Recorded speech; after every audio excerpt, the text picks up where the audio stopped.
Pipila ka adlaw sa dayon ng pagsaulog sa adlawng natawhan sa mahal nga Birhen Maria, imahin sa Birhen sa Simala giingog mihilak og dugo. Si Chelo Valiena sa report. Karong adlaw gisaulog sa simbahang Katoliko ang pagkatao sa mahal nga Birhen.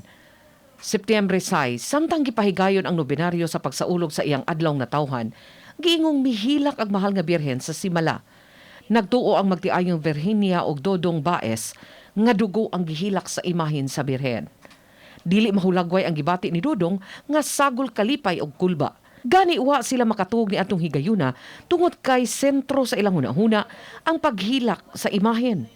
Samtang si Virginia, gikulbaan apan nalipay sa samang higayon. Makiin kung unsa may message Mama Mary kay naaman jud natulog gikan siyang pilok ba niya naman jud murag ana jud ba na dayon sa pikas po dugo jud so sana kun na dugo jud nga. Gingong dili kini ang unang higayon nga mihilak ang imahen.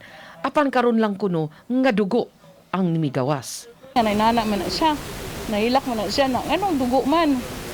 Nga kasagaran luha ra man jud nya den sington ra siya mura na nakatugog kay dugo man. Samtang si Staff Sergeant Ronnie Cue, Tourist Police nga nadestino sa Simala, malipayon sa talagsaong hitabo nga iyang nasaksihan. Usa siya sa gipatawag, dihang nabantayan nga may luha nga migimaw sa mga mata sa mahal nga Birhen.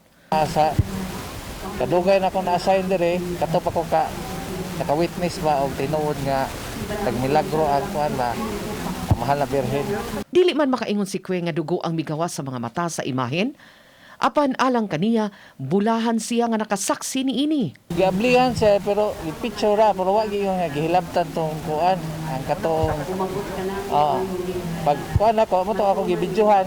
Mingaw ang sud sa shrine sa mahal nga Birhen tungod kay gidili man ang pagpasod sa mga deboto sukad sa buwan sa Marso. Gidili na usab ang mga sakyanan nga makalahos ngadto sa shrine.